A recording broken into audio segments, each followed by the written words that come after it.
2 मे 2023 गुलाब्यातील यशवंतराव चव्हाण सेंटरचा मध्यवर्ती हॉल कार्यकर्त्यांच्या गर्दीने खचाखच भरलेला।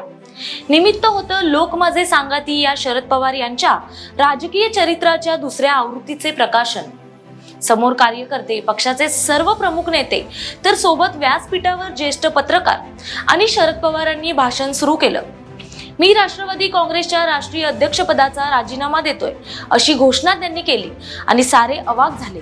कोणालाच काही समजेनासे झाले, पण पवार आपल्या निर्णयावर ठाम होते। व्यासपीठावरच सगळे मनधरणी करत होते। पवार मागे हटले नाही। पवार घरी निघून गेले। कार्यकर्तेही हताश होऊन निघून गेले। 2-3 दिवस गेले आणि पवारांनी राजीनामा मागे घेत असल्याची घोषणा केली। जे साधायचं होतं ते पवारांनी साध्य केलं। मुलीचे पक्ष संघटनेतील स्थान बळकट केले आणि पुतण्याचा बाहेरचा रस्ता मोकळा केला। आता पुन्हा पवारांनी तोच डाव टाकलाय आणि तोही आपल्या बारामती या मातृभूमीत। आताही निमित्त तेच आहे, पुतण्या अजित पवार यांना धोबी पछाड देण्याचं। नमस्कार, मी प्राची शिरकर प्रहारच्या रणसंग्राम निवडणुकीचा या सेगमेंटमध्ये आपलं स्वागत करते। शरद पवार यांनी मंगळवारी बारामतीत आपण राजकारणातून निवृत्ती घेत असल्याची घोषणा केली। बारामतीत घोषणा करण्यामागे पवारांचा मोठा डाव आहे, हे आता झाकून राहिलेलं नाही। लोकसभा निवडणुकीत पवारांनी अजित पवार यांच्या पत्नी विरोधात आपल्या मुलीला बारामतीतून उभा केलं आणि पुतण्याने माझा विश्वासघात केला अशी भावनिक साथ घालत निवडणूक जिंकली। बारामतीत पवारांपेक्षा अजित पवार यांना मानणारा मोठा वर्ग आहे। कार्यकर्त्यांचे नेटवर्कही अजित पवारांचेच मोठे आहे। तरीही सुनेत्रा पवार यांना पराभव स्वीकारावा लागला। पण या निवडणुकीत मतदारांनीच लोकसभेला ताई आणि विधानसभेला दादा अशी मनाशी खुणगाठ बांधली होती। मतदारांच्या या पाठबळावर अजित पवार विधानसभेला निवडून येणार हे दिसू लागलं। पण पुतण्याला राजकारणातून नेस्तनाबूत करायला निघालेल्या पवारांनी वेगळीच खेळी खेळली।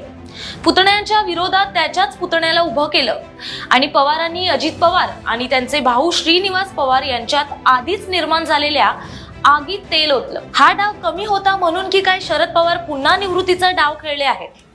मंगळवारच्या सभेत बोलताना निवृत्तीचे संकेत देणे ही पवारांची अशीच एक विचारपूर्वक खेळलेली खेळी असल्याची चर्चा सुरू झालीय।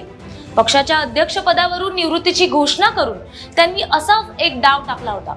अजित पवार हे पवारांच्या निर्णयाचा आदर करा म्हणून सांगत असताना अध्यक्षपदावरून त्यांनी निवृत्त होऊ नये म्हणून पक्षात भावनिक आवाहने व आंदोलने करण्यात आली।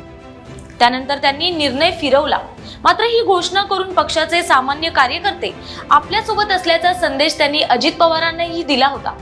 बारामतीतून निवृत्तीचे संकेतही अशीच एक राजकीय व भावनिक खेळी आहे। पवार आता निवृत्त होत आहेत तर त्यांना निराश व्हावं लागेल, असं आपण काहीही करू नये अशी भावना बारामतीतील मतदारांच्या मनात निर्माण करणं व या माध्यमातून अजित पवारांचा पराभव घडवून आणणे हा पहिला हेतू यामागे आहे।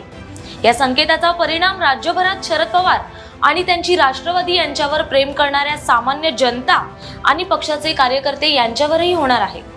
आता मी राजकारणातून निवृत्ती घेतोय, बारामती युगेंद्रच्या हाती देतोय अशी घोषणा करून पवारांनी भावनिक डाव टाकला आहे। निवृत्तीची घोषणा करताना पण पवार सावध आहेत। त्यांनी राज्यसभा निवडणूक न लढण्याची घोषणा केली, म्हणजे राजकारणातून पूर्ण निवृत्ती घेणार नाही हेच त्यांनी सूचित केलं। पण राज्यसभेचा त्यांचा कालावधी अजून जवळपास 1.5 वर्षाचा आहे। तोपर्यंत पुलाखालून बरेच पाणी वाहील। शिवाय लोक आग्रहाखातर पुन्हा निवडणूक लढतोय असं सांगायलाही ते रिकामे होते। आताची निवडणूक जिंकण्यासाठी मात्र पवारांनी पद्धतशीर खेळी केली आहे।